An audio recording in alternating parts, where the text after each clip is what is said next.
Hallelujah, praise the Lord. फिर एक बार हम जुड़ रहे हैं प्रभु की स्तुति करने के लिए, आराधना करने के लिए, फिर से एक बार उसकी उपस्थिति में आने के लिए। लेकिन पहले हम प्रार्थना करेंगे। धन्यवाद पिता परमेश्वर इस समय के लिए, धन्यवाद आज के दिन के लिए। फिर एक बार आपने हम सभी को मौका दिया आपकी उपस्थिति में आने के लिए। प्रभु इसके लिए हम धन्यवाद करते हैं। हम आपकी स्तुति करते हैं, आपकी आदर करते हैं, आपको महिमा देते हैं, आपको धन्यवाद देते हैं प्रभु, क्योंकि आप विश्वसनीय हो है हम सबके प्रति, आप प्रेमी हो हम सबके प्रति। हमारी सुरक्षा आपने की है, उपलब्धि आपने दी है, इसके लिए हम धन्यवाद करते हैं प्रभु। और आपकी उपस्थिति में हम आते हैं स्तुति आराधना के साथ पिता, क्योंकि आप योग्य है, क्योंकि आपने हमें छुड़ाया है, जंजीरों को तोड़ दिया है हमारे जीवनों में और हमें आजाद बना दिया। इसके लिए हम धन्यवाद करते हैं प्रभु कि आपने हमें आजादी में जीने के लिए बुलाया, चुना। आपके राज्य में हमेशा हमेशा के लिए जीने के लिए आपने हमें चुना है। स्वर्गीय राज्य में हमारा नाम आपने लिखा है, इसके लिए धन्यवाद प्रभु। हम आपकी स्तुति आराधना करते हैं, धन्यवाद देते हैं प्रभु। Thank you Jesus, thank you Lord, Yeshu Masih के नाम से। हालेलुया। आइए गाएंगे कि परमेश्वर ने हमें आजाद किया है और हम आजाद लोगों की तरह जिएंगे प्रभु के लिए। God said, set my people free and let them go. God said, set my people free and let them go. God said, set my people free and let them go into the promised land. God said, set my people free and let them go. God said, set my people free and let them go. God said, set my people free and let them go into the promised land. The Lord has given a land of good things. I will press in and they'll be mine. I know His power, I know His glory, and in His kingdom I will shine. Cut up your armor, ye sons of Zion. Cut up your armor, let's go to war. We'll win this battle with great rejoicing, and so we'll praise Him more and more. With the high praises of God in our mouth and a two-edged sword in our hand, we will march right on to the victory side, right into Canaan's land. God said, set my people free and let them go. God said, set my people free and let them go. God said, set my people free and let them go into the promised land. साथ में गाएंगे। God said, set my people free and let them go. God said, set my people free and let them go. God said, set my people free and let them go into the promised land. परमेश्वर ने हमें एक वाचा के देश में जाने के लिए वादा दिया है। Hallelujah, hallelujah,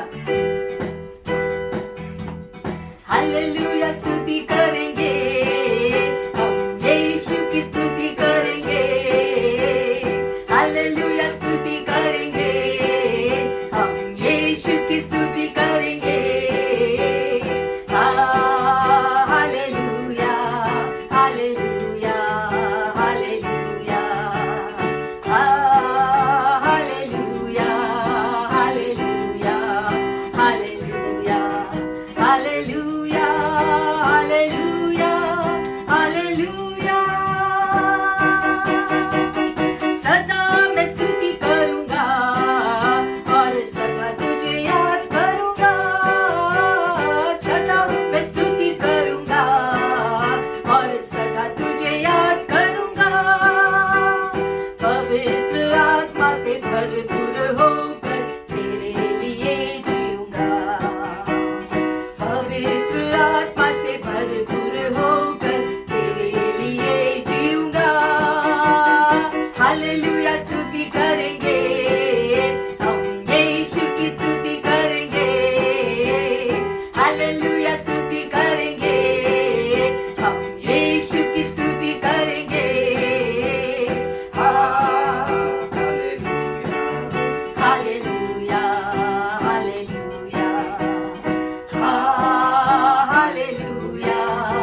hallelujah hallelujah hallelujah hallelujah hallelujah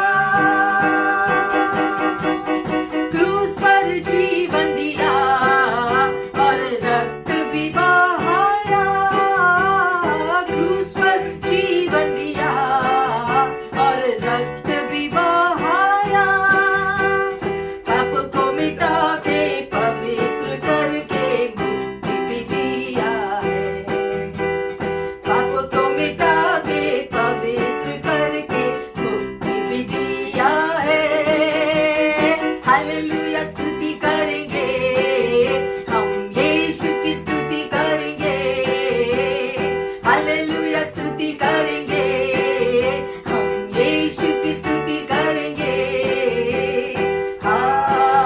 hallelujah hallelujah hallelujah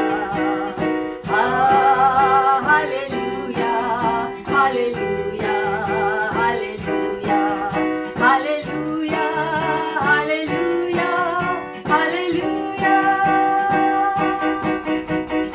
Yeshu के पास आओ और मुक्ति को अपनाओ यीशु के पास आओ और मुक्ति को अपनाओ आशीष वो देगा साथ अपने लेगा कभी नहीं छोड़ेगा आशीष वो देगा साथ अपने लेगा कभी नहीं छोड़ेगा हालेलुया स्तुति करेंगे हम यीशु की स्तुति करेंगे हालेलुया स्तुति करेंगे हम यीशु की स्तुति करेंगे hallelujah hallelujah hallelujah hallelujah hallelujah hallelujah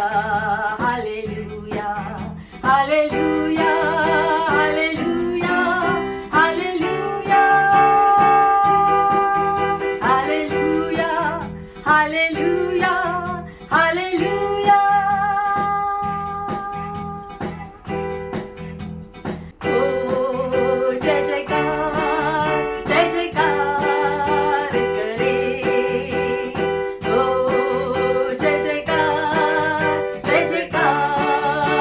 करे वो है हमारा राजा राजा दुख संकट से बचाता बचाता हम पर अपनी करुणा करता और करता उपकार क्यों ना उस पर तन मन मारे दे अपना अधिकार ओ जय जयकार करे ओ जय जयकार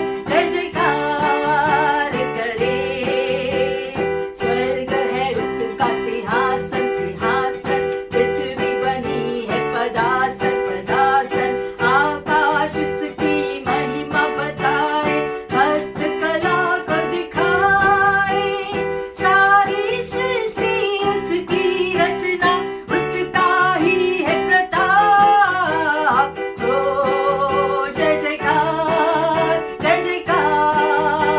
करे ओ जय जयकार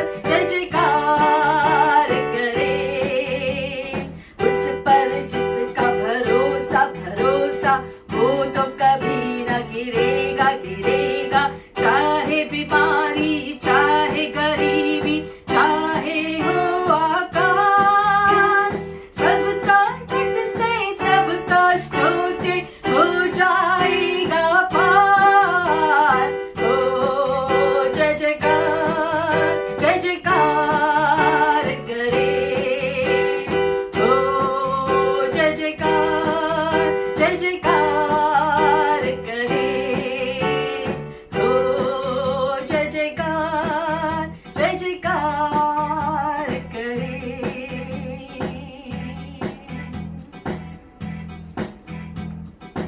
उस पर जिसका भरोसा वो तो कभी न गिरेगा चाहे बीमारी, चाहे गरीबी, चाहे हो आकाश, सब संकट से, सब कष्टों से हो जाएगा पार। हो जय जयकार, जय जयकार करे।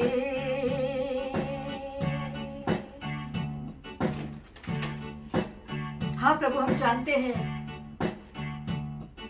कि सब कष्टों से हम पार करेंगे प्रभु, क्योंकि आप हमारे साथ हैं। और जहां हमें रास्ता नहीं दिखता है, आप रास्ता बनाओगे। आपने ऐसा हमेशा किया है और हमेशा करते रहेंगे, ये हम जानते हैं पिता परमेश्वर, क्योंकि आप रास्ता बनाने वाले परमेश्वर हैं। अद्भुत काम करने वाले आप हमारे परमेश्वर हैं। जो मनुष्य के लिए असंभव है वो आपके लिए संभव है प्रभु। इसके लिए धन्यवाद, धन्यवाद प्रभु।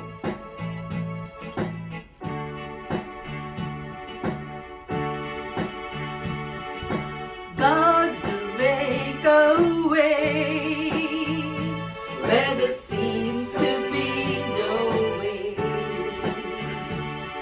He works in ways we cannot see. He will make a way for me. He will be my guide. Hold me closely to his side. With love and strength for each new day, he will make a way. He will make a way. Yes, God will make a way where there seems to be no way. For he works in ways we cannot see. He will make a way for me. He will be my guide. Hold me closely to his side. With love and strength for each new day, he will make a way. He will make a way. By a roadway in the wilderness, he'll lead me. And rivers in the desert will I see.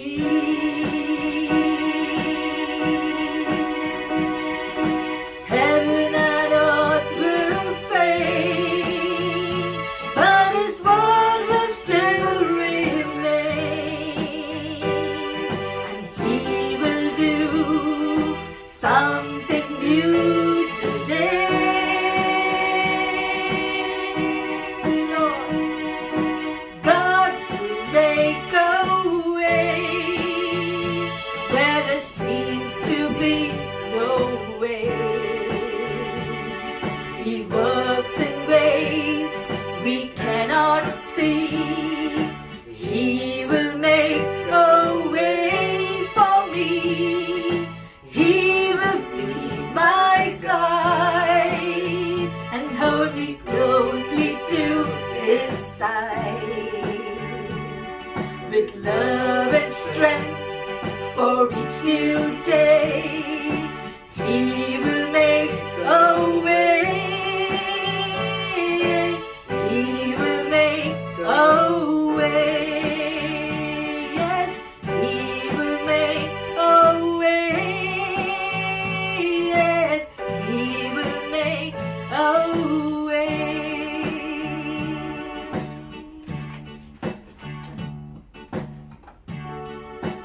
Thank you, Lord. Oh, thank you, Lord. Thank you, Lord. You always make a way. You always hear our prayers.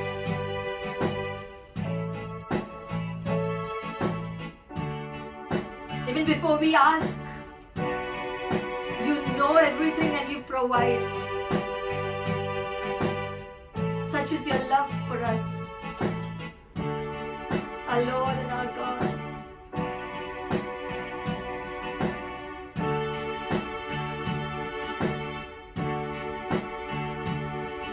तू सुनता है मेरी पुकार, तेरे सिवा मैं जाऊं कहाँ। तू सुनता है मेरी पुकार, तेरे सिवा मैं जाऊं कहाँ।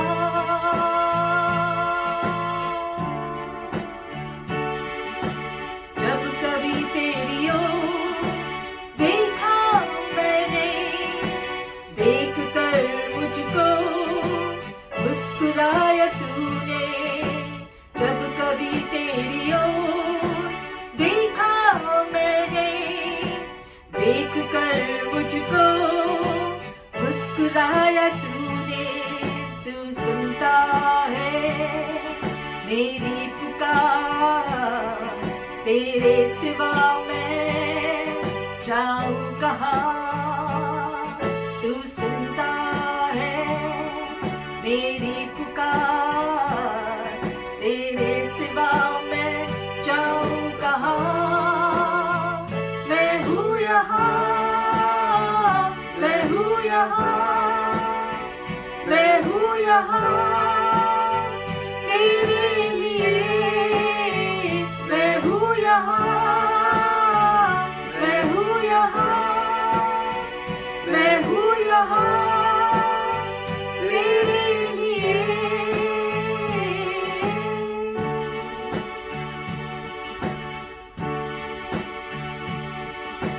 मेरे मार्ग को बनाया है तूने, साथ मेरा निभाया है तूने।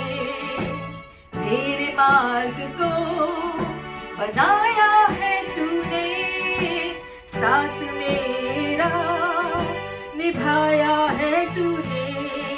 अब तू ही है मंजिल मेरी, अर्पण है ये मेरी जिंदगी।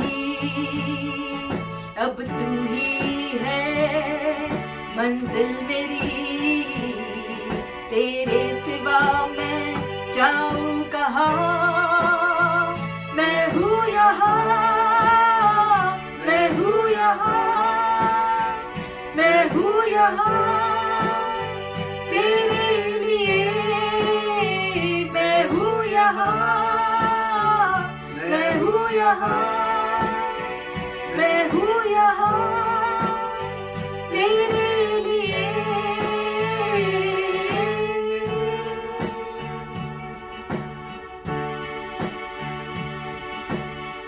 तेरे पास मैं आ बैठा हूँ, तेरे करीब आया हूँ, तेरे प्यार को मैं चाहता हूँ, सुन ले मेरी दुआ। तेरे पास मैं आ बैठा हूँ, तेरे करीब आया हूँ, तेरे प्यार को मैं चाहता हूँ, सुन ले मेरी दुआ। मैं हूँ यहाँ, मैं हूँ यहाँ, मैं हूँ यहाँ तेरे लिए। मैं हूँ यहाँ, मैं हूँ यहाँ, मैं हूँ यहाँ तेरे लिए।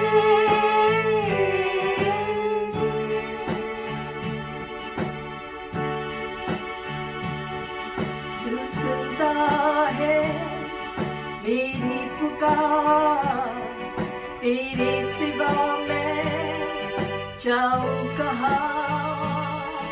तू सुनता है मेरी पुकार, तेरे सिवा मैं जाऊं कहाँ।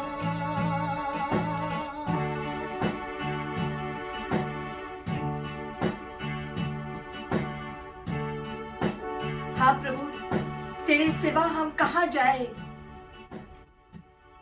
तेरे पास हम आते हैं, तेरे करीब हम आते हैं। हमारी हृदय की पुकार आप सुनते हैं और आप ही उत्तर देते हैं, आप ही मदद भेजते हैं। आप ही के पास हम शांति पाते हैं। आप ही के पास आकर हमारे आंसू आप पोंछ देते हो।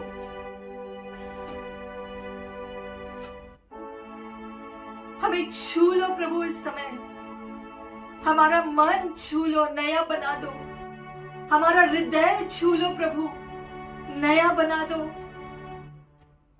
हमारा शरीर छू लो प्रभु, चंगा कर दो। हमारा जीवन छू लो प्रभु, नया बना दो।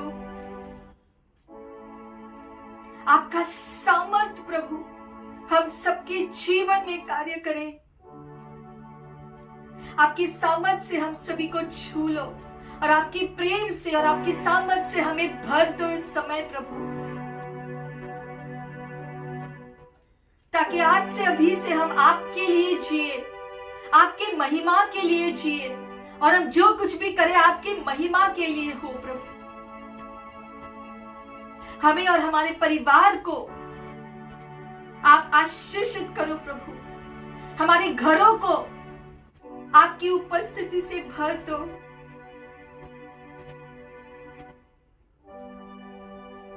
हम आपकी उपस्थिति को लेकर के चले, आपकी उपस्थिति को लेकर के जिए प्रभु। इसके लिए हम प्रार्थना करते हैं आज। आपकी उपस्थिति और प्रेम में हमारा जीवन का हर एक दिन बीते, इसके लिए हम प्रार्थना करते हैं।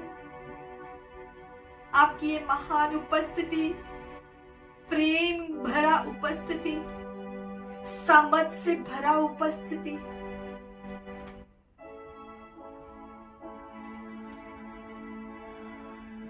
हम आप ही की उपस्थिति में यूं ही जीना चाहते हैं प्रभु, हरदम, हमेशा हमेशा के लिए। और ऐसा ही हो, यीशु मसीह के नाम से हम ये प्रार्थना करते हैं आज। आमीन, आमीन। Praise the Lord. आइए हम रोटी प्याले के लिए प्रार्थना करें इस समय। उससे पहले हम प्रभु के वचन को पढ़ेंगे। मत्ती 26वां अध्याय 26, 27 और 28वां वचन। शिष्यों के साथ भोजन करते समय यीशु ने रोटी ली, आशीष मांगकर तोड़ी और शिष्यों को दी और कहा, लो खाओ, यह मेरी देह है। तब उन्होंने कटोरा लिया और परमेश्वर को धन्यवाद दिया और यह कहते हुए उसे शिष्यों को दिया, तुम सब इसमें से पियो, क्योंकि यह विधान का मेरा रक्त है जो बहुतों की पाप क्षमा के लिए बहाया जा रहा है। आइए हम प्रार्थना करें। परमेश्वर, हम धन्यवाद करते हैं इस समय के लिए प्रभु। इस रोटी प्याले में भाग लेने के लिए आपने हमें बुलाया है, इसके लिए धन्यवाद प्रभु। इस रोटी प्याले को आप आशीषित करो और हम धन्यवाद करते हैं प्रभु, आपने जो किया है हमारे लिए। पिता, हम धन्यवाद करते हैं कि आपने अपने इकलौते पुत्र को इस धरती पे भेजा, ताकि जो कोई भी उस पर विश्वास करे उनका नाश न हो, लेकिन वो अनंत जीवन पाए सके प्रभु। हम धन्यवाद करते हैं यीशु मसीह कि आपने पिता की योजना के अनुसार इस पृथ्वी पे आकर, जीकर, अपना जीवन कुर्बान किया, बलिदान कर दिया क्रूस पर, हमारे पापों का दाम चुकाया आपने यीशु। इसके लिए हम धन्यवाद करते हैं। क्रूस पर आपने जो वाचा बांधा है और आपका वाचा का ये लहू जो आपने बहाया, ताकि हम परिपूर्ण हो सके, ताकि हम फिर एक बार परमेश्वर के साथ जुड़ सके, आपने रास्ता बनाया प्रभु। हम धन्यवाद करते हैं, आपके शरीर के तोड़े जाने की वजह से हम चंगे हो गए हैं। आपके लहू बहने से, आपके लहू के द्वारा हम शुद्धिकरण पाते हैं, पापों की क्षमा पाते हैं। इसके लिए धन्यवाद प्रभु। हम क्षमा मांगते हैं इस समय हमारे पापों के लिए, जो भी गलतियां हमने की है मन से, शब्दों से, आत्मा से, प्रभु कार्यों से हम क्षमा मांगते हैं। हमें क्षमा करो और प्रभु मुझे पवित्र कर दो प्रभु, हमें पवित्र करो ताकि हम फिर से आपके हो जाए, फिर से स्वर्गीय राज्य से हम जुड़ जाए।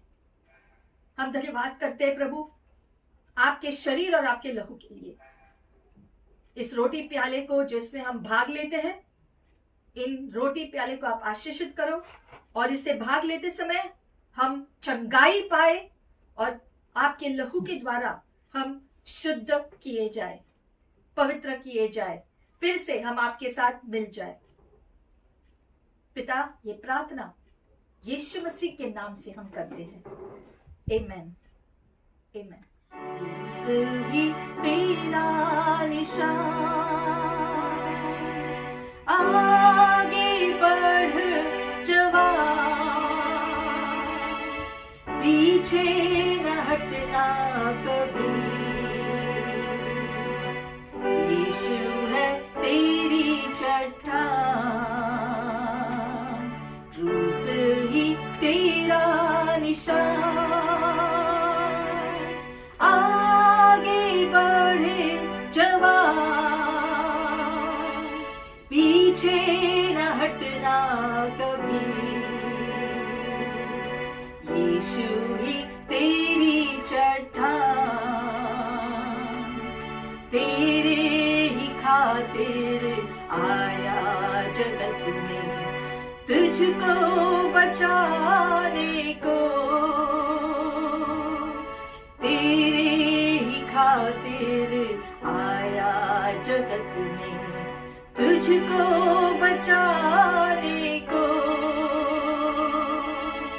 तेरे लिए यीशु ने खोला, तेरे लिए यीशु ने खोला मुक्ति के द्वार को, क्रूस ही तेरा निशान, आगे बढ़े जवान, पीछे न हटना कभी, यीशु है तेरी चट्टान।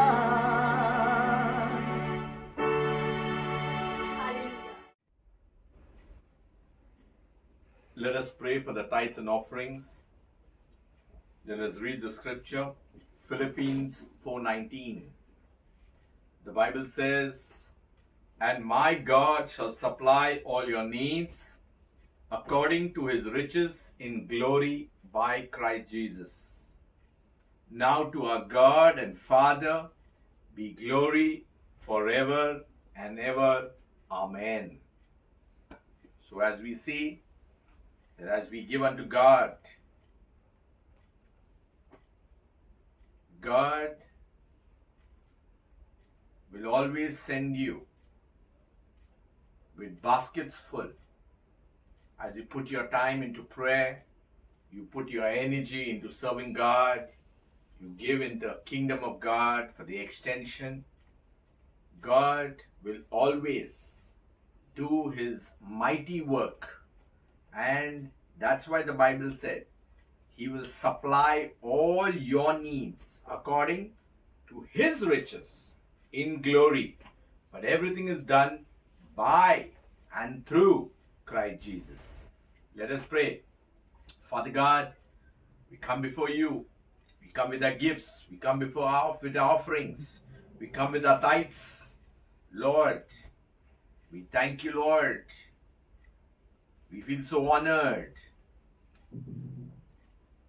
We feel so privileged, Lord, that we can bring unto you into your kingdom, Lord.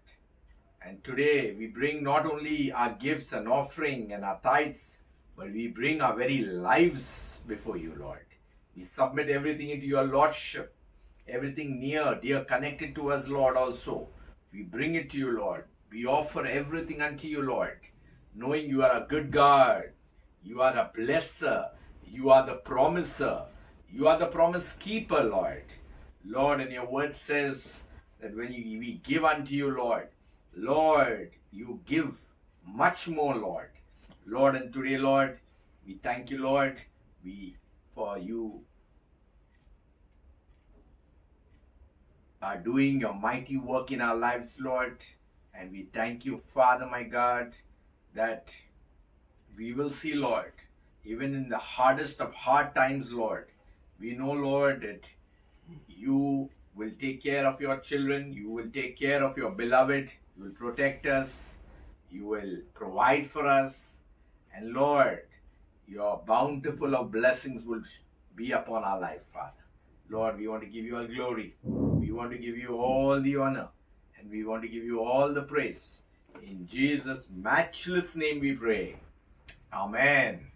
Jehovah Jireh, your provider, His grace is sufficient for you, for you, for you. Jehovah Jireh, your provider, His grace is sufficient for you. Your God shall supply all your needs according to His riches and glory. He shall give His angels charge over you. Jehovah Jireh cares for you, for you, for you. Jehovah Jireh cares for you. Jehovah Jireh, your provider, His grace is sufficient for you, for you, for you. Jehovah Jireh, your provider, His grace is sufficient for you. Your God shall supply all your needs according to His riches and glory. He shall give His angels charge over you. Jehovah Jireh cares for you, for you, for you. Jehovah Jireh cares for you. Jehovah Jireh cares for you, for you, for you. Jehovah Jireh cares for you. Praise the Lord. प्रभु की स्तुति। Greetings in the matchless name of our Lord Jesus Christ. यीशु के नाम से फिर से आपका स्वागत है। Today I'm so happy to bring forward the word of God.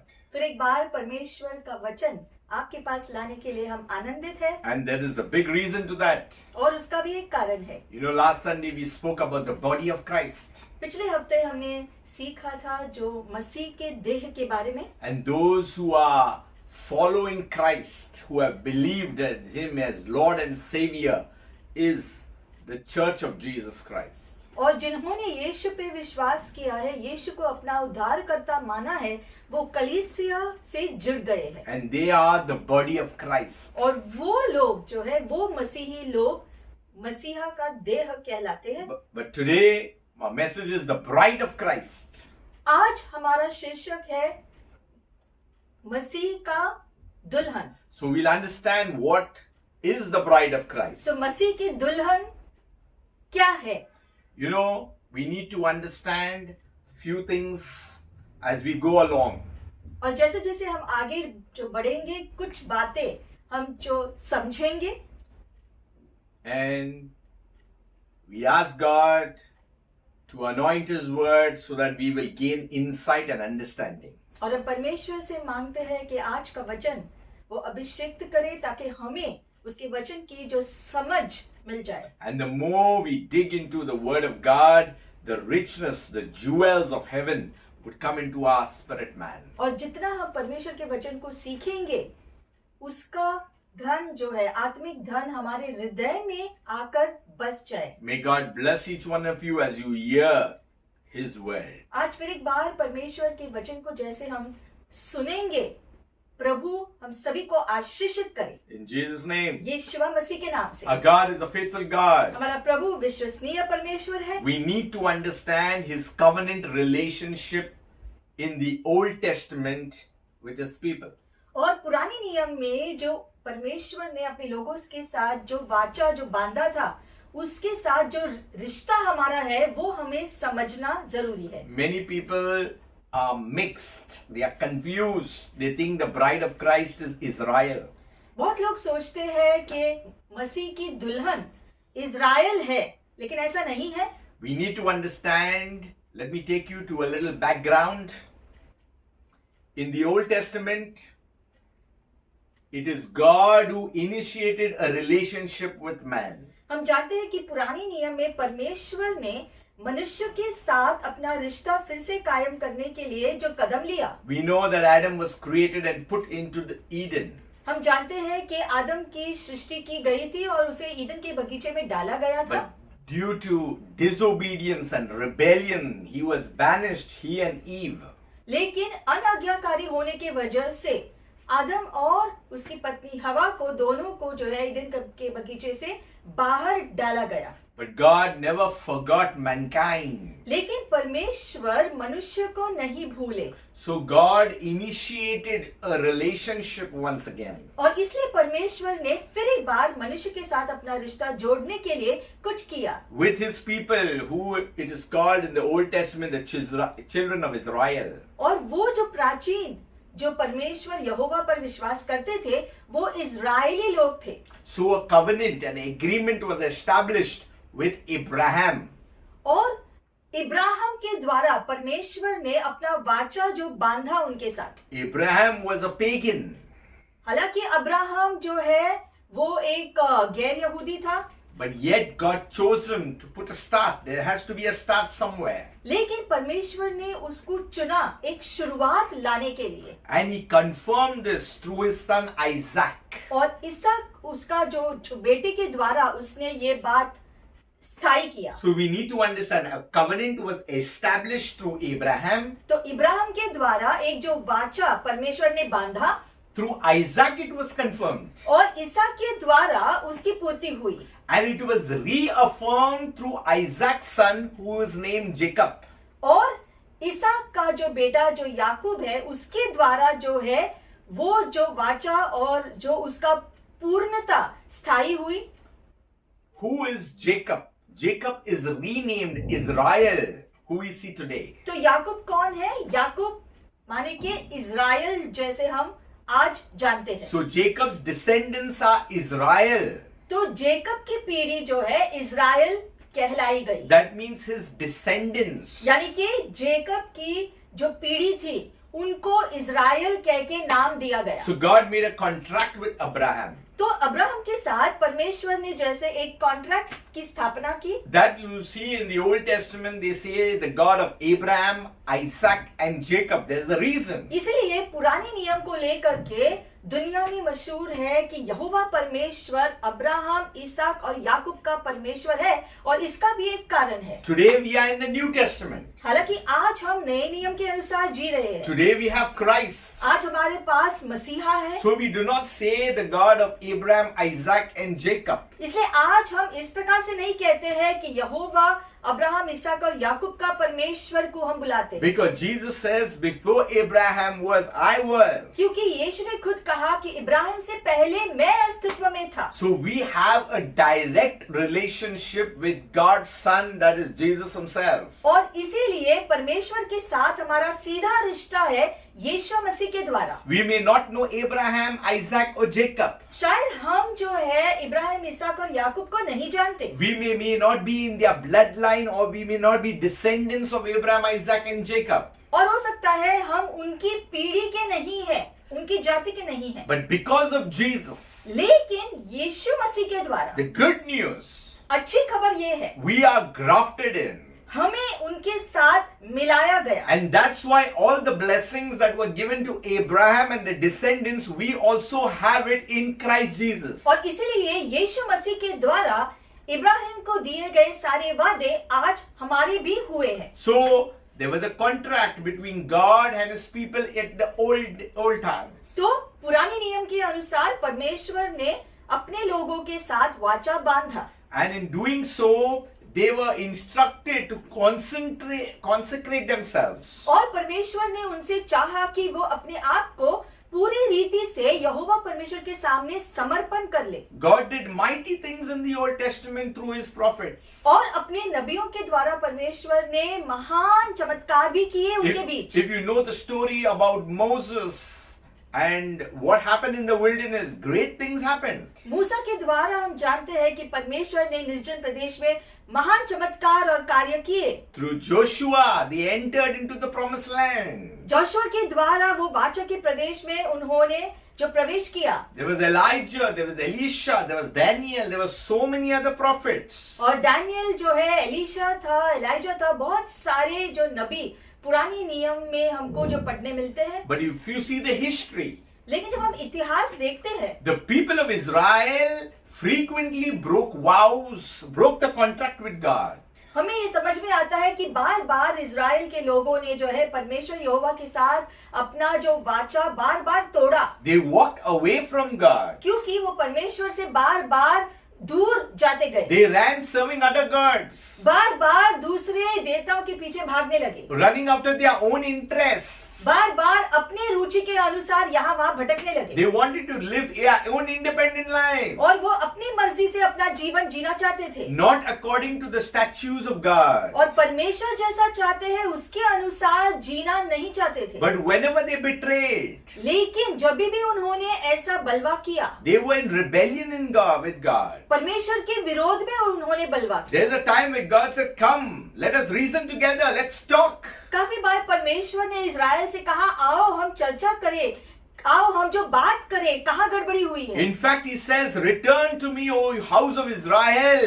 Why do you die in your sins? Turn and live." और परमेश्वर इजराइल से कहता है कि क्यों तुम अपने जो पाप के द्वारा जो मरते हो, मुड़ो अपने पापों से और जीना शुरू करो। So God was always reassuring them, initiating, taking new steps. तो परमेश्वर ने हमेशा जो पहला कदम लिया ताकि मनुष्य बार बार जो है कोई बात नहीं वो वापस आए परमेश्वर के पास पश्चाताप कर। This shows that Jehovah God was very, very faithful. इससे हमें जो मालूम पड़ता है कि परमेश्वर अपनी तरफ से बहुत विश्वसनीय है मनुष्य के प्रति। He never broke his promise to Israel. परमेश्वर ने इजराइल के प्रति अपना वाचा कभी नहीं तोड़ा उसकी तरफ से। You know, the Bible says, "Know therefore that the Lord your God, He is God." इसलिए वचन में लिखा गया है कि ये जान लो कि तुम्हारा परमेश्वर प्रभु जो है, तुम्हारा जो मालिक है परमेश्वर है, The faithful God, जो विश्वसनीय है, who keeps his covenant जो अपने वाचा को रखता है and his loving kindness to 1,000 generations. और उसका Hallelujah. प्रेमीपन हजारों पीढ़ियों तक के लिए है, With those who love him उनके साथ जो उनसे प्रेम करते हैं and keep his commandments. और वो जो उनका आज्ञा पालन करते हैं। So our God is a good God. तो हमारा परमेश्वर भला है। We may break our journey with him. We may break our commitment with him. हम अपनी तरफ से जो है चूक कर सकते हैं, हमारी तरफ से जो है हम जो गलतियां कर सकते हैं। We may break laws. We may betray. We may, go away. हम आज्ञाओं को तोड़ते हैं, हम भटकते हैं बार बार, But he is faithful. लेकिन फिर भी परमेश्वर विश्वसनीय है हमारे प्रति। Even to the 1,000 generations. Hallelujah. हजारों साल तक भी वो विश्वसनीय रहता है हमारे प्रति। Yet the Lord says that he will go before you and he will be with you. फिर भी प्रभु कहता है कि मैं तुम्हारे पहले जाऊंगा, तुम्हारे साथ रहूंगा। He will never leave you nor forsake you, says the Lord. वो तुम्हें कभी नहीं छोड़ेगा, कभी नहीं त्यागेगा। Do not be afraid. Do not be discouraged, says the Lord. That's what the word of God says. इसलिए कभी डरो मत, निराश मत होना, ये वचन कहता है आपको। You know when fear comes? भय कब आता है? When we do the wrong thing. जब हम गलती करते हैं। If you're living in fear, और इसलिए अगर तुम जो डर में जी रहे हो, because anything that you do in wrong brings out fear. क्योंकि जो भी या जब भी हम गलतियां करते हैं उससे जो डर उत्पन्न होता है। There are different kinds of fear. I don't want to go over because our message is on the bride of Christ. अलग अलग प्रकार के जो डर आता है What will happen? कि क्या होगा, Am I going in the rapture? कि क्या मैं रैप्चर में जाऊंगा, Am I chosen? क्या मुझे सच में बुलाया गया Am I है, called? क्या परमेश्वर ने मुझे चुना है। If God says in your word that He has appointed you, has called you, has chosen you, that's it. तो परमेश्वर के वचन में लिखा गया है कि परमेश्वर ने तुम्हें बुलाया, तुम्हें चुना है, तुम्हें नियुक्त किया है, मतलब कि परमेश्वर ने तुझे चुना है, तुम्हें इस बात पर जो है शंका नहीं करनी है। If we are fearing, that means there is something that we are not believing in God's word. और अगर फिर भी वो डर तुम्हारे हृदय में है, यानी कि कहीं ना कहीं आप किसी चीज पर या जो है किस बात पर भरोसा नहीं कर रहे हो। The Bible says that God's faithfulness continues throughout all generations. Hallelujah. क्योंकि वचन में लिखा है कि परमेश्वर की विश्वसनीयता निरंतर पीढ़ियों के लिए चलता रहता है। See, you know, God spoke to Israel in so many good ways, yet they forsake him. They went astray. They went away from him. तो हम देखते हैं कि बार बार हम जो वचन में पढ़ते हैं कि परमेश्वर इज़राइल के प्रति विश्वसनीय रहा, हमेशा जो है वो उनके साथ बना रहा, लेकिन इज़राइल था जो बार बार भटक रहा था और परमेश्वर से दूर होता जाता था। You know, there is a prophet named Hosea in the Bible. होसिया नाम का एक जो नबी पुराने नियम में हमको जो मिलता है। God even used the life and marriage of this prophet Hosea.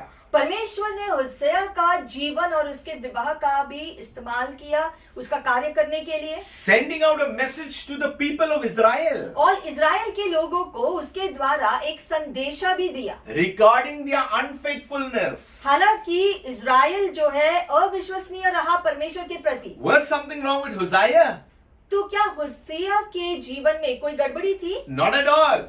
नहीं, उसके जीवन में नहीं। He was God's prophet. वो परमेश्वर का दास था, But his wife Gomer, लेकिन उसकी जो पत्नी गोमर थी, she was unfaithful to her husband. वो होसिया के प्रति अविश्वसनीय रही, She was returning to the life of prostitution. और वो जो है व्यभिचार में बार बार जाती थी। So God felt betrayed by Israel's way of going astray from him. उसी प्रकार से इज़राइल का बार बार परमेश्वर को छोड़कर दूसरे देवता के पीछे भागना यहोवा परमेश्वर को पसंद नहीं आता था। So as Hosea was faithful, God was more faithful in that sense. लेकिन फिर भी गोमर की अविश्वसनीयता के बावजूद होसिया कैसे अपने हृदय में गोमर के प्रति जो प्रेम रखा उसका साथ छोड़ा नहीं, वैसे ही परमेश्वर ने भी इज़राइल का साथ छोड़ा नहीं, हालांकि इज़राइल अविश्वसनीय रहा। So what is the bride of Christ? तो मसीह की दुल्हन माने क्या? Year and time of moment after moment, Israel went away from God.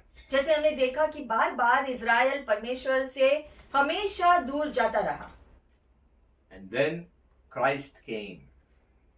और फिर आखिर में यीशु धरती पर आए। We all know John 3:16. हम सब जानते हैं यूहन्ना 3:16 For God so loved the world. कि परमेश्वर ने पूरे जगत से इतना प्रेम किया। Now it was not only the children of Israel.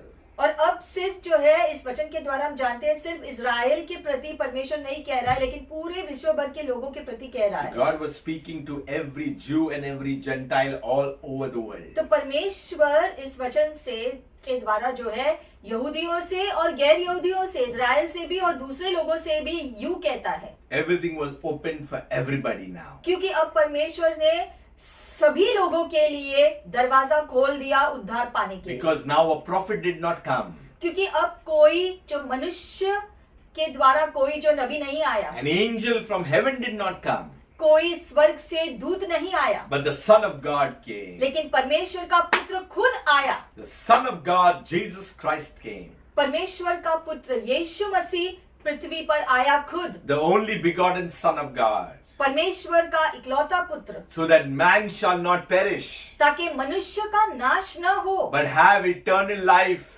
लेकिन उनको अनंत जीवन मिल जाए। So we need to understand that after the death of Jesus, he rose again. तो हम जानते हैं कि यीशु के धरती पर मृत्यु होने के बाद तीसरे दिन वो फिर से जी उठा था, And then at Pentecost, the church was born. और पेंटिकोस्ट के दिन में कलीसिया का जन्म हुआ। The church is the body of Christ. कलीसिया कौन है? मसीह का देह। And what is the bride of Christ? तो मसीह की दुल्हन कौन है? We need to understand the symbolism of marriage here. तो पहले हमें समझना है, अगर हमें मसीह की दुल्हन को समझना है तो पहले जो पति पत्नी जो विवाह में जो बनते हैं इस रिश्ते को समझना है। So the symbolism of marriage is applied to Christ and the body of believers. तो विवाह के नाते जो है हमें समझना है कि मसीह जो दूल्हा है और जो है विश्वासी लोग मसीह की जो दुल्हन है। believers is the body of Christ is known as the church. जैसे कलीसिया जो मसीह की देह है, So the church is comprised of people who believe in the Lord Jesus Christ. कलीसिया माने वो सारे लोग जो यीशु मसीह पर विश्वास करते हैं, अपने उद्धारकर्ता मानते हैं, So who put their personal trust in Him. व्यक्तिगत रीति से यीशु पर वो विश्वास करते हैं। Those who have received eternal life, hallelujah. इससे उनको अनंत जीवन का वाचा मिला। So Christ is the bridegroom.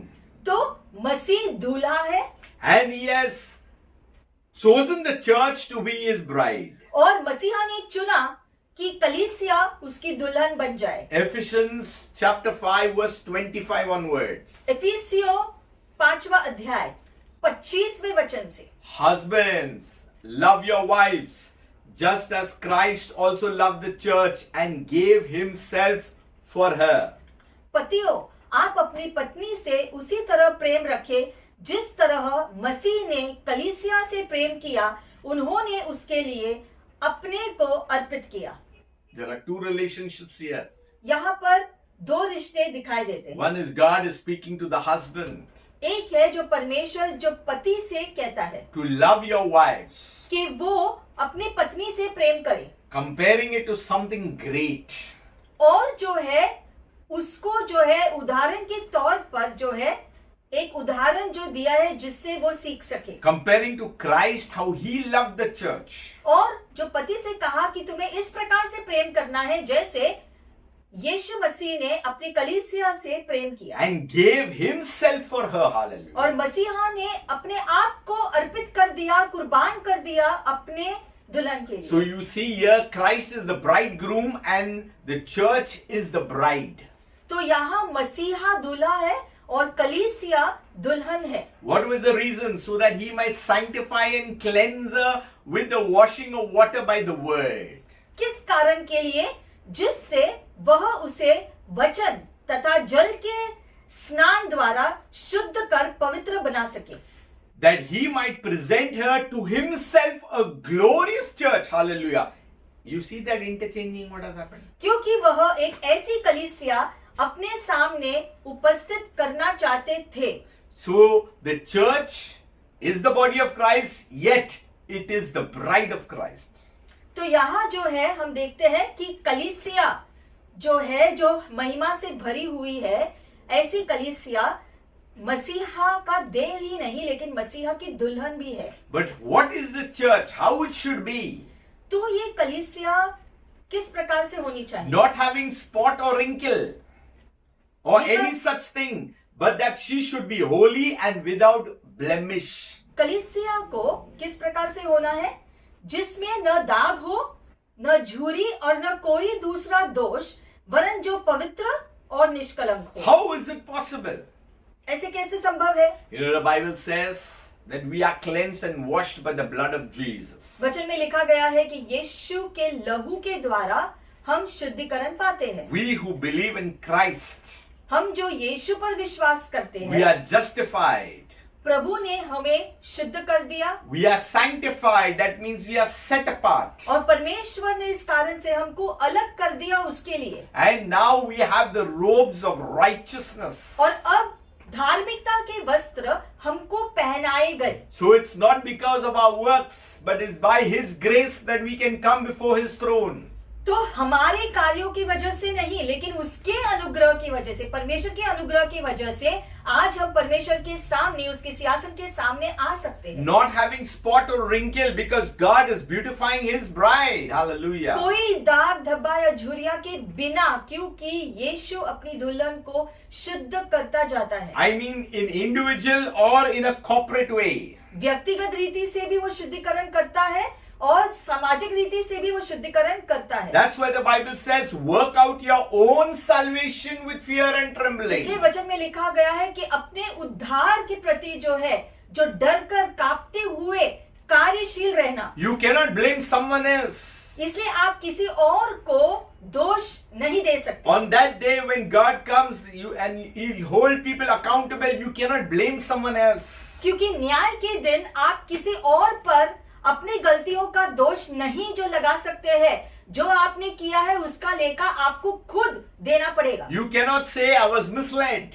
आप ये नहीं कह सकते हो कि उसने मुझे भटकाया। All the more after Jesus came, you cannot give any excuses because we have the Word and we have the Spirit. क्योंकि यीशु मसीह को स्वीकार करने के बाद पवित्र आत्मा आपके अंदर निवास करता है, आपके आत्मा में वो जो बसता है, इसलिए आप कोई बहाना नहीं दे सकते हो। In fact, Jesus goes ahead and says, see to it that no one deceives you. और इसलिए यीशु ने कहा कि ध्यान दो, चौकन्ने रहो कि कोई भी आपको धोखा न दे। So we need to see that the bride of Christ is without spot or any kind of blemish. That is the body of Christ. और इसलिए जरूरी है कि यीशु की दुल्हन बिना झुर्रिया, बिना दाग धब्बे का हो। You know, we need to understand that before a Jewish wedding, there was a betrothal. जो है यहूदियों में जो है विवाह के पहले जो है एक जो बिथ्रोथल के जो सेरेमनी होता था, In which the bride and groom were separated until the wedding. और जो है दूल्हा और दुल्हन को जो है अलग रखते थे जब तक उनका विवाह न होता। Promises were made between each other, दोनों but then they were separated. दोनों एक दूसरे को जो वादे देते थे और फिर उनको अलग रखते थे जब तक उनका विवाह नहीं होता। So is the bride of Christ separated from the bridegroom. तो ऐसे ही जो है जो वादे प्रभु ने हमें दिए हैं और अब हम थोड़े समय के लिए उससे अलग है Until the wedding. जब तक वो विवाह संपूर्ण नहीं होता। So this is the church age. तो ये कलीसिया का युग है। We are waiting on and waiting on for who? The bridegroom. और कलीसिया अब रुकी हुई है किसके लिए? ताकि उसका दूल्हा आए उसे लेने। So what are we to do in this moment? तो हमें क्या करना है इस समय? We will see in 2 Corinthians. 2 कुरिन्थियों में देखेंगे In 11 verse 2. 11वां अध्याय 2 वचन। The Bible says, for I am jealous for you with a godly jealousy.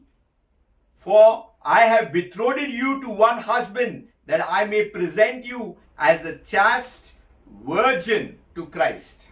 मैं जितनी उत्परता से आप लोगों की चिंता करता हूँ वह परमेश्वर की चिंता जैसी है।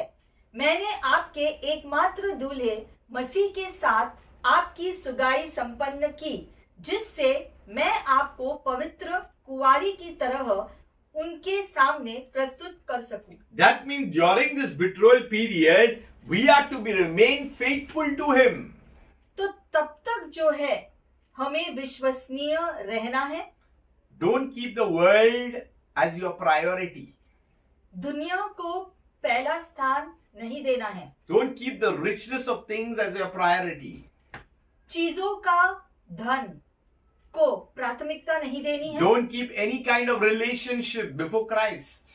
कोई भी धरती का रिश्ता को प्राथमिकता नहीं देनी है। We have to keep God, Christ as number one priority. सबसे पहला स्थान हमारे जीवन में हमें यीशु मसीह को देना है, बाकी सारी चीजें और सारे लोग। Apostle Paul is continuing with this message in 2 Corinthians. पौलुस प्रेरित आगे इस रीति से कहता है, He said, but I fear. मुझे डर है। That means some issue could happen. मतलब कि कुछ ऐसी बात हो सकती है। Lest somehow, as the serpent deceived Eve by his craftiness, so your minds may be corrupted from the simplicity that is in Christ. कि जिस प्रकार सांप ने अपनी धूर्तता से हवा को धोखा दिया था, उसी प्रकार आप लोगों का मन भी न बहका दिया जाए और आप मसीह के प्रति अपनी निष्ठपट और सच्ची भक्ति न खो बैठे। You know, we are called and we are chosen. हमें बुलाया गया है, चुना गया है। But then you see in the body of Christ that many depart. लेकिन मसीह के देह में हम देखते हैं कई ऐसे लोग भी हैं जो भटक जाते हैं। You know, in Jesus' time, there were followers, there were disciples, and there were witnesses. यीशु के धरती पर होने के समय भी काफी ऐसे बहुत बड़ी भीड़ यीशु का पीछा करती थी। बहुत सारे शिष्य थे यीशु के। People will follow, but they do not want to be a disciple. काफी लोग दूसरे लोगों का पीछा करते हैं, लेकिन शिष्य कितने लोग होने की कोशिश करते हैं? Some would be disciples, but they stay over there. They don't want to be witnesses.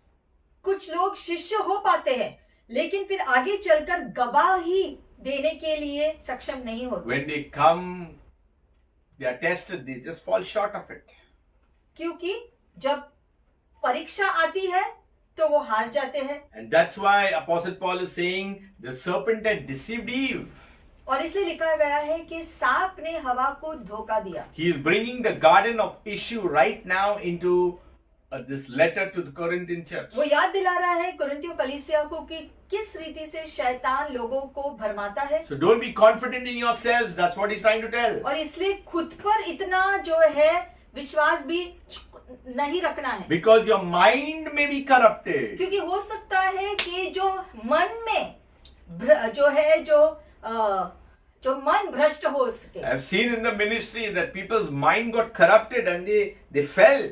काफी लोगों को हमने देखा है सेवकाई में जो सेवकाई करते थे, वो लोग भी जो है उनका मन जो है भटक गया, Because they think highly about themselves. क्योंकि उन्होंने खुद के बारे में ऊंचा सोचा. इसलिए Sometimes God uses them and then they have a lot of pride. तो काफी बार परमेश्वर लोगों का इस्तेमाल करते हैं, लेकिन कुछ ऐसे लोग होते हैं कि वो घमंड को जो है आने देते हैं अपने जीवन में. And they allow pride and they allow envy into the simplicity of their lives. और जब घमंड आ जाता है तो जो है जो सामान्यता जो सच्चाईपन है अपने जीवन में वो खो जाती है. You know what happened?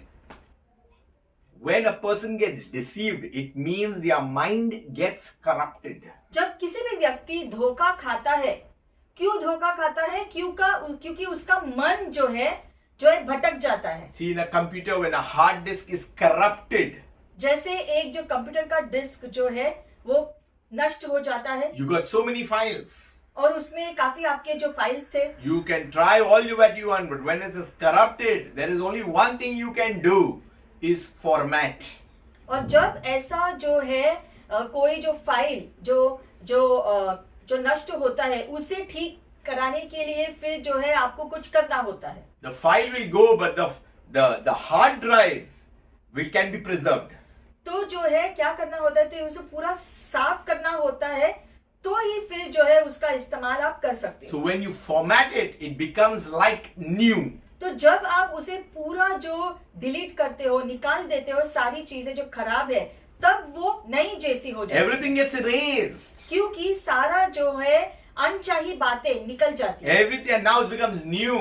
और इसलिए वो नया जैसा हो जाता है. And that's why we have a new man right now. और इसीलिए आज हम एक नए मनुष्य हो गए. The old is gone. There is a format. There is a reset that has taken place in our lives. क्योंकि हमारे जीवन में भी हमारा पुराना व्यक्तित्व जो मर चुका है, अब हम नई सृष्टि हो गए हैं यीशु में. That's why when we read God's word, we are renewed. और इसलिए जब हम वचन को पढ़ते हैं, जैसा पढ़ते हैं, हम वो नयापन को स्वीकार करते रहते हैं. So people may be simple when they accept the Lord, but once their mind is corrupted, they go into the way of the enemy.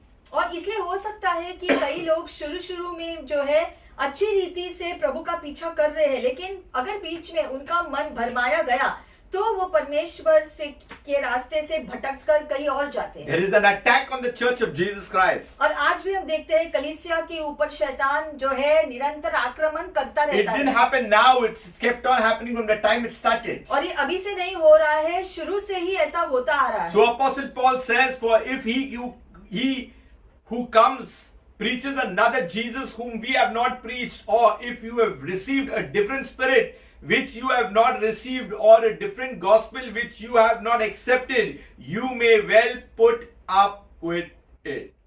क्योंकि जब कोई आप लोगों के पास एक ऐसे यीशु का प्रचार करने आता है जो हमारे द्वारा प्रचारित यीशु से भिन्न है, या एक ऐसे आत्मा अथवा शुभ समाचार ग्रहण करने को कहता है जो आपके द्वारा स्वीकृत आत्मा अथवा शुभ समाचार से भिन्न है, तो आप लोग उस व्यक्ति का तुरंत स्वागत करते हैं. So he says that another Jesus. यानी कि एक और यीशु, कोई दूसरा यीशु। Many people are claiming that they are Jesus even right now on earth.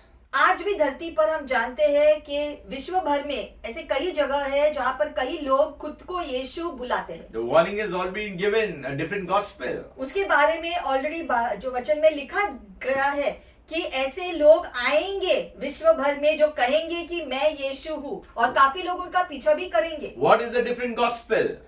वो उनका सुसमाचार अलग ही होता है जो बाइबल से। It is corrupted. That means it may have the Jesus in it, but it is all twisted, turned, misinterpreted. उनका सुसमाचार जो है भ्रष्ट हो चुका है, सच्चाई से दूर है। God's loving people, be careful what you see on the internet. और इसलिए प्रियो, आप ध्यान दें, चौकन्ना रहे कि आप इंटरनेट पे कौन से शिक्षण सुन रहे हो। Because there are a lot of cults and a lot of false teaching that is floating around. It may look good, but don't fall prey to it. काफी ऐसे शिक्षण जो है जो झूठे प्रचार करते हैं और लोगों को भरमाते हैं, और वो ऐसा दिखता है कि वो जो सत्य हो, तो आपको चौकन्ना रहना है और ऐसे लोगों से बच के रहो। Anything that is different from the gospel or what Paul or the apostles have taught, that means it is a lie.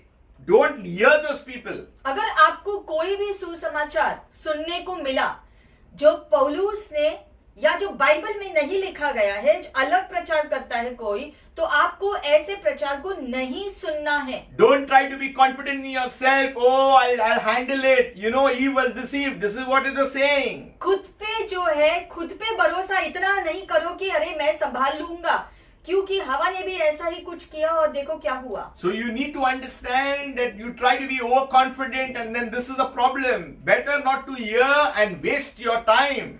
अगर कोई जो है वचन के अलावा कोई और चीज प्रचार करता है तो उनको जो सुनना भी मत, क्योंकि आप अपना समय नष्ट कर रहे हो। They will tell you, I'll show you the deep thing, but there is nothing more deeper than Christ Jesus, because he was the mystery, but now he has been revealed to us. क्योंकि वो कहते हैं मुंह से कि देखो मैं कौन सा प्रचार कर रहा हूँ, कितनी गहराई है इसमें, ऐसा दिखाने की कोशिश करते हैं कि वो जो कर रहे हैं वो ही सही है और बाकी सब जो है झूठ है। तो ऐसे शिक्षणों को आप सुनना नहीं जो वचन के अनुसार न हो। Let me tell you, there are false teachers.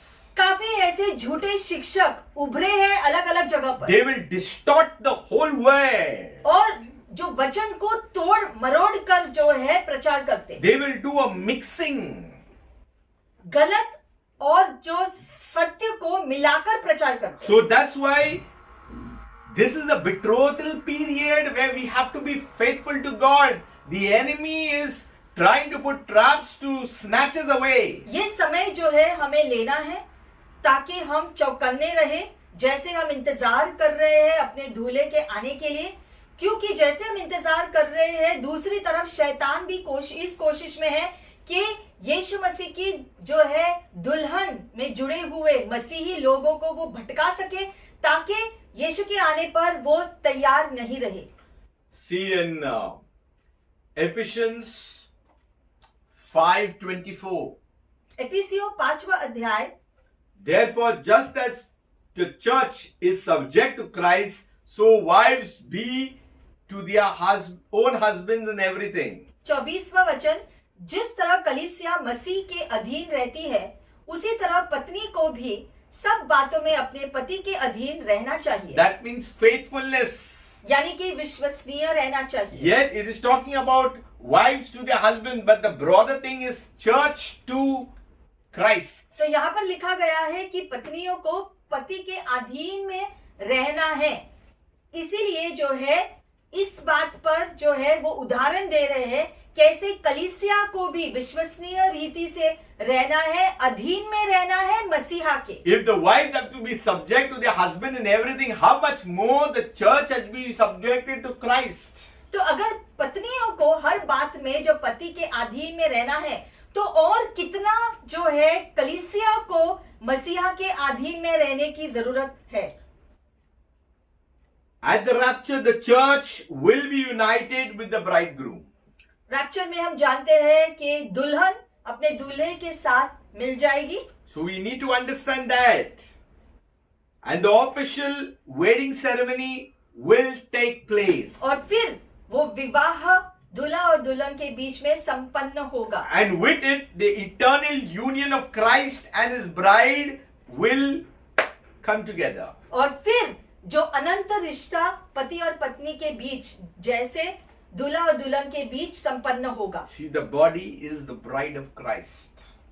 जो देह है वो जो है मसीहा की दुल्हन भी है, Which is the church. माने की कलीसिया। Now, what about Israel? तो फिर इजराइल का क्या? What is the church comprised of? कलीसिया यानी कि क्या? It is comprised of Jews as well as Gentiles who have made Jesus Christ as their Lord and Savior. हमें समझना है कि इजराइल जो कहता था वो यहूदियों के बारे में था, लेकिन जब हम कलीसिया कहते हैं, कलीसिया में यहूदी और गैर यहूदी दोनों ही लोग, उनमें से जो यीशु पे विश्वास करते हैं, यीशु को अपना उद्धारकर्ता मानते हैं, वो लोग कलीसिया कहलाती है। So the early church comprised of more Jews and then it was open to the Gentile world. और इसलिए शुरुआती कलीसिया में जहां पर यहूदी बहुत सारे लोग थे, तो ऐसे सारे यहूदी जिन्होंने यीशु पे विश्वास किया वो कलीसिया कहलाती थी, और फिर जो गैर यहूदी लोग भी विश्वास करने लगे यीशु पे, वो भी कलीसिया से जुड़ गए। So now there is no Jew or Greek. इसलिए अब कलीसिया के अंदर यहूदी और गैर यहूदी जो है करके दोनों अलग अलग नहीं है, There is no race, there is no color. और इसलिए अब कोई जाति या कोई रंग पर जो है कुछ भी आधारित नहीं, In Christ we are all united. क्योंकि अब मसीहा में सब एक हो गए हैं। We all got the promises of Abraham through Christ Jesus, through और the seed. सभी मसीही लोगों को उस बीज के द्वारा यानी यीशु मसीह के द्वारा उद्धार मिला है। So the church is contains believers who were earlier Jews and who are Gentiles. तो कलीसिया माने वो सारे लोग, चाहे वो यहूदी हो या गैर यहूदी जो बैकग्राउंड से आए हो, जिन्होंने भी यीशु पे विश्वास किया, वो सारे मसीही लोग कहलाते हैं और वो कलीसिया कहलाते हैं। So there is no upper class, lower class. इसलिए अभी Middle ऊंची class. जाति निचली जाति ऐसी कोई बात नहीं है। We are all one in Christ. सारे लोग एक समान है परमेश्वर की नजर में। We need to be very, very clear on this subject. और ये हमें ठीक से समझना है कि सारे लोग अब यीशु में एक हो गए हैं, एक समान। You know, sometimes someone asks me, what about Messianic Jews? I said, they are those who trust in the Lord. किसी ने पूछा कि यहूदी मसीही लोगों के बारे में क्या, तो वो भी वही है, मसीही लोग, क्योंकि उन्होंने यीशु पे विश्वास किया। It's not that they have some different class and we have another class. ऐसा नहीं है कि क्योंकि वो यहूदी जाति से आए हैं इसलिए उनका ऊंचा स्थान है, और जो गैर यहूदी के जाति से आए हैं वो उनका निचला स्थान है। ऐसा बिल्कुल भी नहीं है प्रभु यीशु में। Messianic Jews are Jews who believed in the same Messiah as we do. यहूदी लोग जो मसीहा पर विश्वास करते हैं वो भी मसीही कहलाते हैं, और गैर यहूदी लोग जो यीशु पे विश्वास करते हैं वो भी मसीही कहलाते हैं, दोनों ही मसीही कहलाते हैं। So when people use all these terms, there is some confusion. Like, तो- who are these kind now? दो सारे मसीहियों का मसीहा यीशु मसीही है, चाहे कोई कुछ भी कहे, कोई भी जो नाम दे, लेकिन ये सत्य है। So we need to brush off all this and know exactly we are all one in Christ Jesus. That is the church, the body of Christ, the bride of Christ. That is it. तो समझ लो कि कलीसिया जो है वो यीशु की देह भी है और यीशु की दुल्हन भी है, सभी वो लोग जो यीशु पर विश्वास करते हैं। So the church is the body being beautified as a bride. Now understand? तो कलीसिया मसीह की देह है जिसको सुंदर बनाता जाता है, क्योंकि वो अब यीशु की दुल्हन होने वाली है। Those who walk out of the body are not the bride. लेकिन जो देह से बाहर कदम रखते हैं वो मसीह की दुल्हन नहीं कहलाएगी, but those who are faithful to the end, लेकिन जो Hallelujah. अंत तक विश्वसनीय रहेगी, waiting, इंतजार करते हुए अपने दूल्हे के लिए waiting. इंतजार कर रही है, That's what is the bride of Christ. ये है या वो होंगे मसीह की दुल्हन। Revelations 19 verse 7. प्रकाशित वाक्य 19वां अध्याय 7वां वचन। Hallelujah. Let us be glad and rejoice and give glory to him, for the marriage of the Lamb has come and his wife has made herself ready. हम उल्लासित होकर आनंद मनाएं और परमेश्वर की महिमा गाएं, क्योंकि मेमने के विवाहोत्सव का समय आ गया है, उसकी दुल्हन अपना श्रृंगार करे तैयार है। So we need to rejoice and be glad. Hallelujah. तो हमें उल्लास मनाना चाहिए, आनंदित रहना चाहिए, We can't be sad. दुखी मत रहना। Sadness is not of the kingdom. दुखी रहना राज्य के लिए नहीं है। You know, the Bible says there'll not be tears, there'll not be sickness, there'll not be death. This वचन doesn't में belong लिखा to the गया kingdom. है कि परमेश्वर के राज्य में कोई आंसू नहीं होंगे, कोई दुख नहीं होगा, मृत्यु नहीं होगा। If you're watching it from your homes, along with your family, tell your person side of you, let us rejoice and be glad. और इसलिए आपके अगल बगल में जो भी लोग हैं, आप एक दूसरे से इस समय कहो कि जो है उस राज्य में कोई दुख नहीं है, पीड़ा नहीं है, इसलिए आनंद मनाओ कि आप उस राज्य के हिस्सा होने वाले हो। Give him glory. और प्रभु को स्तुति दो कि आपको बुलाया गया है उसके See, God is so good that He's revealing us what is going to happen in the end also. और प्रभु कितना भला है कि वो जो है भविष्य का प्रकटीकरण हमें दिया है। For the marriage of the Lamb has come. Hallelujah. क्योंकि जो है दूल्हा का जो विवाह अभी जल्दी ही होगा। It is not coming. It has already come. आ चुका है वो। Knowing that God's word has already come to pass.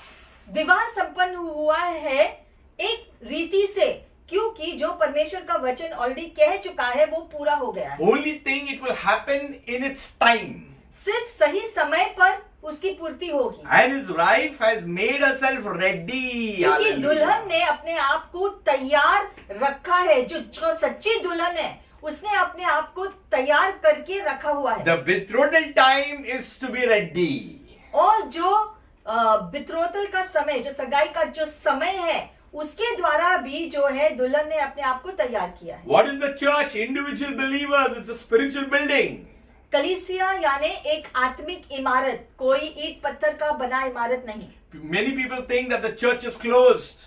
बहुत लोग सोचते हैं कि कलीसिया तो बंद है। Yes, the place where we worship is closed because of the COVID situation. कलीसिया का जगह वो जो बंद है, लेकिन कलीसिया खुद खुली हुई है। So the church in itself is not closed. It is always open. क्योंकि कलीसिया आत्मिक इमारत है। कलीसिया यानी कि जो लोग प्रभु पे विश्वास करते हैं, यीशु उनका उद्धार करता है, ऐसे जीवित ईंट से बना हुआ है परमेश्वर का राज्य, यानी कि आप और मैं जहां हम आराधना करते हैं वही कलीसिया होती है। We are a spiritual building. क्योंकि हम एक आत्मिक इमारत है। So in verse 8 it says, and to her it was granted to be arrayed in fine linen, clean and bright, for the fine linen is the righteous acts of the saints. और स्वच्छ उज्जवल मलमल के वस्त्र से उसे सुसज्जित होने का अनुग्रह प्राप्त हुआ है, क्योंकि वह मलमल संतों के धर्माचरण से बना है। So we need to understand fine linen. What are those? They are the righteous acts of the saints.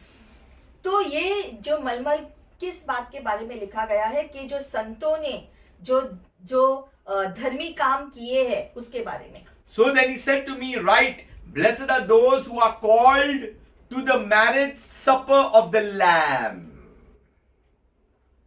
And he said to me, these are the true sayings of God.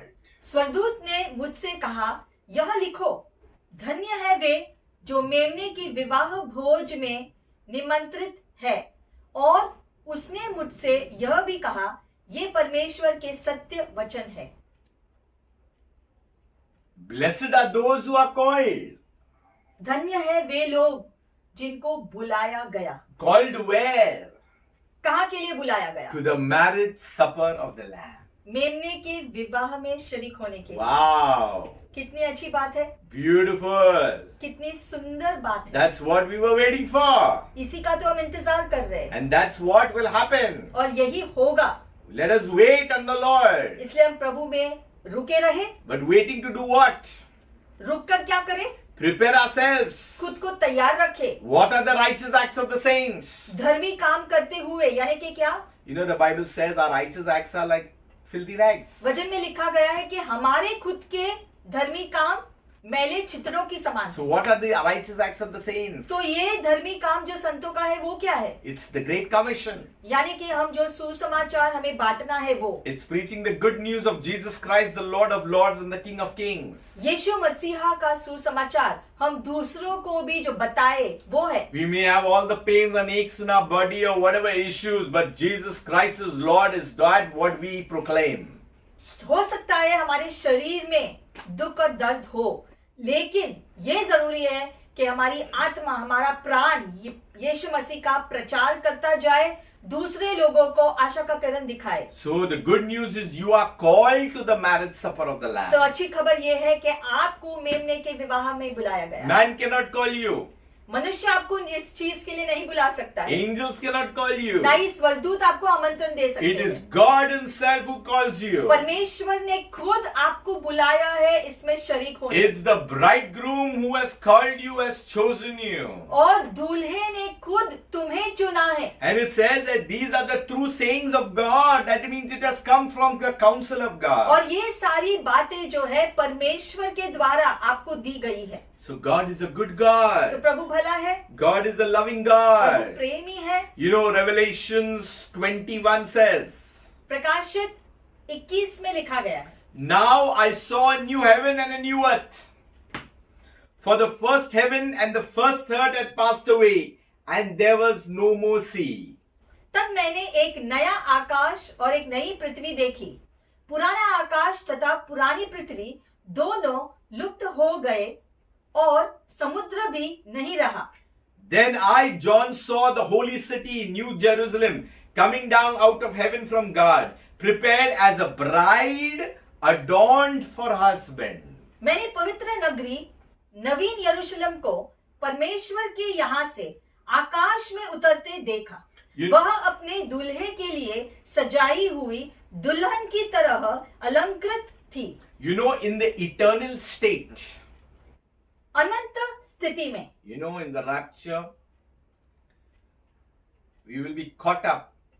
Our bodies, things will be changed. We will have glorified bodies. जब rapture होगा, हमें उठा लिया जाएगा, तो ये शरीर यहाँ छूटेगा और महिमा का शरीर हमें मिलेगा, जिससे हम अनंत जीवन जिएंगे। We will be receiving our crowns. Of course, down here, the Antichrist, the tribulation will begin.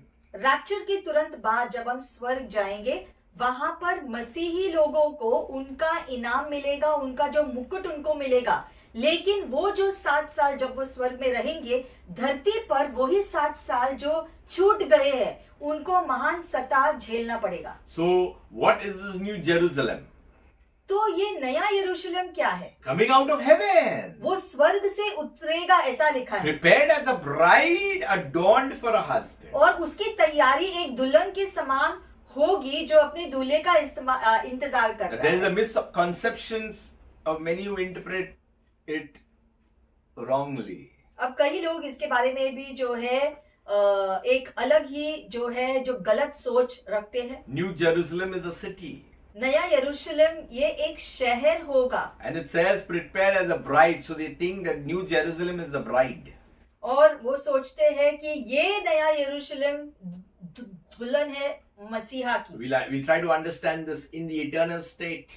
लेकिन अनंत जो है स्थिति में Believers will have access to the heavenly city known as New Jerusalem. विश्वासी लोग नए यरूशलेम में होने वाले हैं। It will also be called the holy city. और वो एक पवित्र शहर कहलाएगा। Now the New Jerusalem is not the church, it is a city. नया यरूशलेम ये कलीसिया नहीं है, वो एक शहर होगा जहां मसीही लोग जिएंगे, But it takes the characteristics of what? Of the church. लेकिन उसका जो चरित्र है वो कलीसिया की तरह होगी, पवित्र, Because it is the believers who will be staying there. क्योंकि वहां पर विश्वासी लोग जीने वाले हैं। So, in the vision at the end of the age, the apostle John sees the city coming down, और इसलिए यूहन्ना ने इस शहर को आकाश से नीचे आते हुए देखा, adorned as a bride. दुल्हन के समान, क्योंकि वो मसीही लोगों से भरा है। So, it means that it will be radiant, it will be glorious, and it will be wonderful. क्योंकि वो महिमा से भरपूर होगी। So, we need to and saying that there will be the redeemed of the Lord. वहां पर शुद्ध किए गए मसीही लोग जिएंगे। How do we know that? It says in verse 3, and I heard a voice from heaven saying, Behold, the tabernacle of God is with men, and he will dwell with them, and they shall be his people. God himself will be with them and be their God.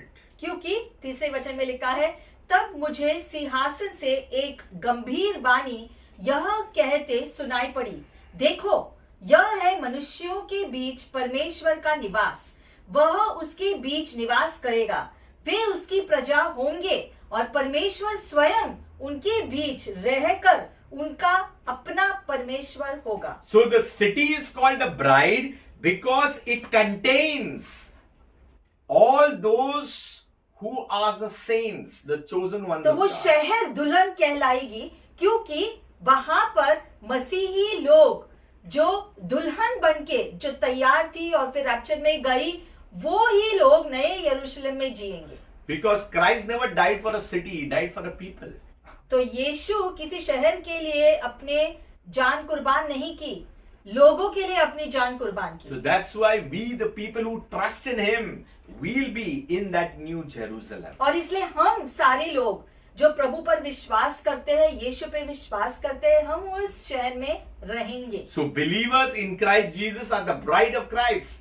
तो जो विश्वास करते हैं यीशु में, वो मसीह की दुल्हन है। And we wait with great anticipation of that day. और उत्साहित रीति से हम उस दिन का इंतजार करते हैं, When we will be united with the bridegroom forever. जब दूल्हे के साथ हम जो मिलेंगे और हमेशा के लिए फिर हम साथ रहेंगे। I'll end with this, Revelation 22 verse 20.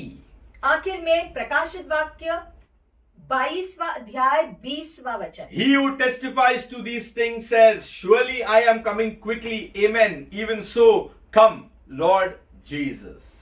इन बातों की साक्षी देने वाला यह कहता है, मैं अवश्य शीघ्र ही आ रहा हूँ। आमेन। हे प्रभु यीशु, आइए। He says, Surely I am coming quickly. वो Hallelujah. कहते हैं कि सच में मैं जल्दी ही आ रहा हूँ। That means the bridegroom is coming and he's coming quickly. यानी कि दूल्हा आने वाला है और जल्दी ही आने वाला है। We do not know the time. Exact समय हम नहीं जानते, We do not know the day. कौन से दिन हम नहीं जानते, But there will be signs. लेकिन चिन्ह हमें दिखाई पड़ेंगे। Something is being birthed into your spirit man today.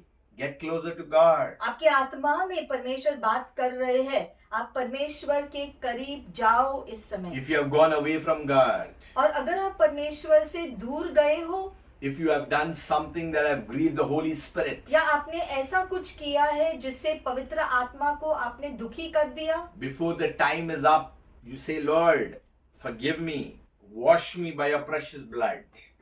तो समय पूरा होने से पहले आप पश्चाताप करो और यीशु से कहो, मैं पश्चाताप करता हूँ, मुझे आपके लहू से शुद्ध कर दो प्रभु। Those who have harmed the body of Christ, that is the bride of Christ, be careful. और जिन्होंने मसीह की दुल्हन को हानि पहुंचाया है, ऐसे लोग चौकन्ना रहे। So we need to be very, very careful. चौकन्ना रहे ऐसा करने पर। These are times when the enemy is fiddling with the minds of people. ये समय है जब शैतान लोगों के मन के साथ छेड़छाड़ कर रहा है। Don't listen to them. दुल्हन होने के नाते शैतान की बातों को नहीं सुनना है। It's good to say no. ना कहना भी कभी कभी अच्छा होता है when some things are not right. जब वो बातें गलत हो. If people want to go, I say always go, but don't fiddle with the body of Christ. और इसलिए अगर कोई लोग छोड़कर जाना चाहते हैं तो जाने दो, लेकिन मसीह की दुल्हन के साथ अगर कोई छेड़छाड़ करने की कोशिश करेगा तो फिर अच्छा नहीं होगा. The church all over is the universal church, the body of Christ. All those who believe of Jesus as Lord and Savior. विश्व भर में जो भी यीशु पर विश्वास किए हैं वो मसीह की देह से जुड़े हैं और वो मसीह की दुल्हन होगी. God is a good God. प्रभु तो भला है. I believe He tolerates everything, but anything done to the body of Christ, He will not tolerate. प्रभु काफी सहन करता है हमारी ओर से, लेकिन जो है अगर कोई मसीह की दुल्हन के साथ छेड़छाड़ करे तो परमेश्वर जो है ऐसे बातों को सहन नहीं करेगा. Because it has been purchased by the blood of Jesus. क्योंकि कलीसिया को खरीदा गया है यीशु का बहुमूल्य दाम देकर. And the Holy Spirit is governing the church of Jesus Christ. और पवित्र आत्मा मसीह की कलीसिया को संभाल रही If है. you have said anything wrong against the body or the bride of Christ, be careful. अगर आपने मसीह के देह के विरोध में या मसीह के दुल्हन के विरोध में अगर कुछ कहा है तो आप पश्चाताप करें. If you are speaking bad against any men or women of God, be careful. और अगर आप किसी मसीही व्यक्ति के बारे में गलत बोल रहे हैं तो आप पश्चाताप करें. I'm saying this because we are inching closer. हम इसलिए आपको कह रहे हैं क्योंकि हम अंतिम दिन के निकट पहुंचे हैं. If you have grieved the Holy Spirit, be careful. अगर आपने पवित्र आत्मा को दुखी किया है तो पश्चाताप करें. It's time to go on your knees and say sorry to God the Father. समय आ चुका है कि आप घुटनों के बल जाकर प्रभु से क्षमा मांगो, पिता से क्षमा मांगो. Don't hear rubbish. गलत बातों को नहीं सुनना, Don't hear nonsense teachings.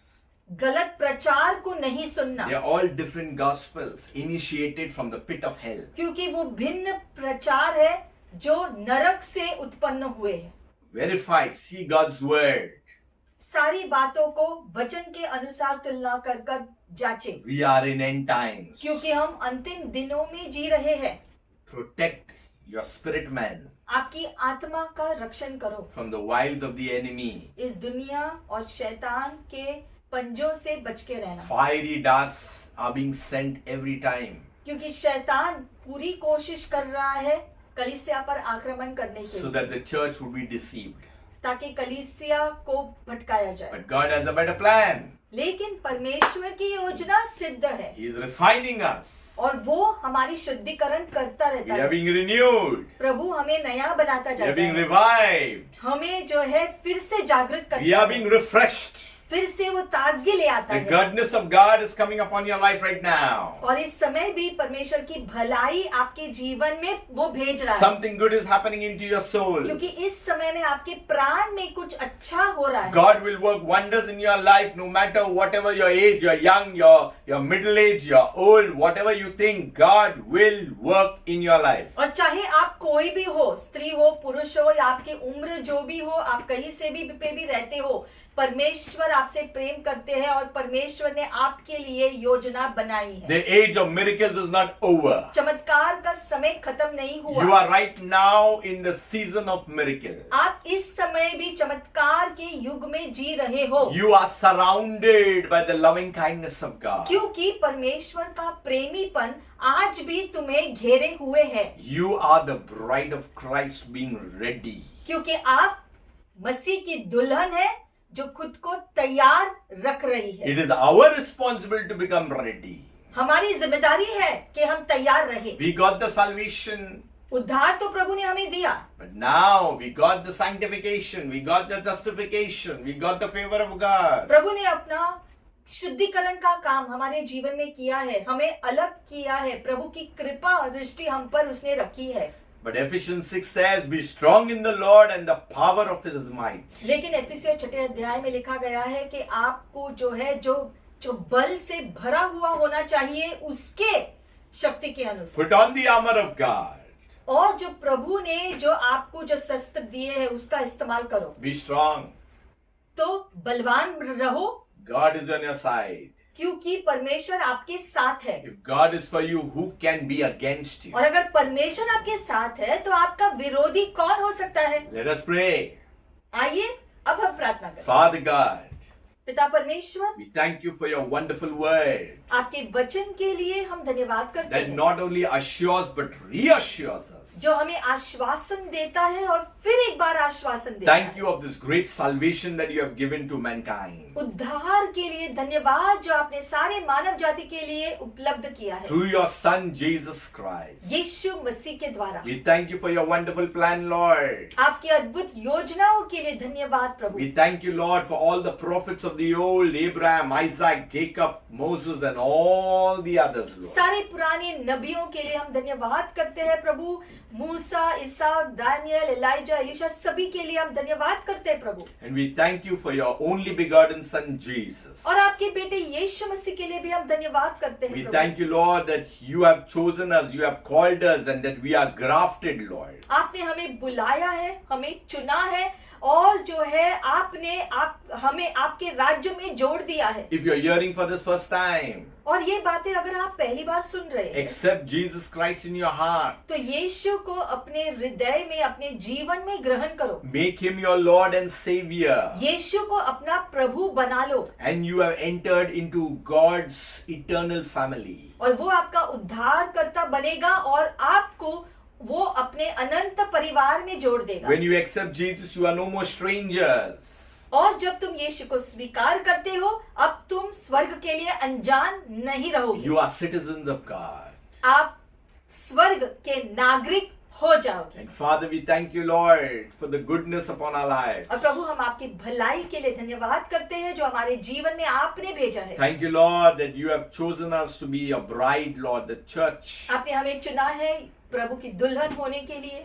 And Lord, help us, Lord, in every step that we may not go astray. हम सबकी सहायता करो प्रभु, ताकि हम भटके ना, That we may not hear the things of the enemy. शैतान के बातों को हम न सुने, That we may flow with the things of your spirit, Lord. और आपके आत्मा के अनुसार हम अपना जीवन जिए प्रभु। That we may enjoy in your river, Lord.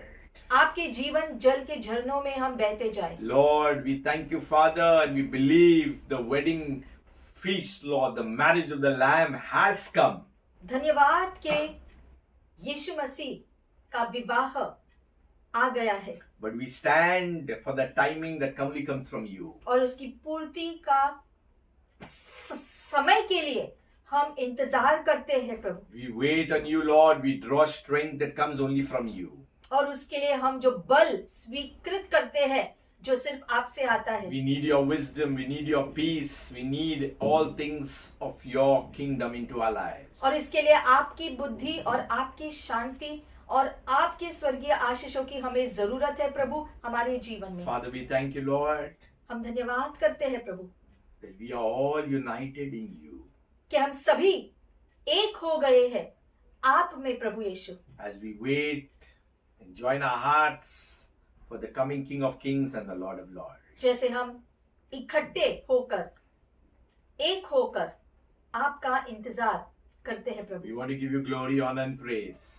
और अपने इंतजार में हम आपको स्तुति, धन्यवाद और आदर देते In हैं Jesus' name, यीशु मसीह के नाम our से। God is a good God. हमारा प्रभु भला है, We are the bride of Christ. हम मसीह की दुल्हन है, We are royal priesthood. हम शाही याजक कहलाते हैं। Remember, the goodness of God is upon your life. प्रभु की भलाई तुम्हारे ऊपर है। You have not been chosen by man. मनुष्य ने तुम्हें नहीं चुना है, You have been chosen by God. परमेश्वर ने तुम्हें चुना है, Your name is written in the Lamb's book of life. और तुम्हारा नाम जीवन के पुस्तक में लिखा गया है। So continue to be fruitful.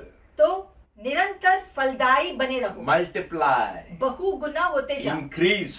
बढ़ोतरी मिलता रहे। Wait on the King of Kings and the Lord of Lords. राजाओं के राजा का इंतजार करो। I'm sure something good has happened today in your life. हम विश्वास करते हैं आज फिर एक बार आपके जीवन में प्रभु ने कार्य किया है, Rejoice in God our Savior. इसलिए प्रभु हमारे उद्धारकर्ता में आनंदित रहना। So God bless you प्रभु आपको आशीषित करे until we meet again. और हम फिर से मिलेंगे। Shalom.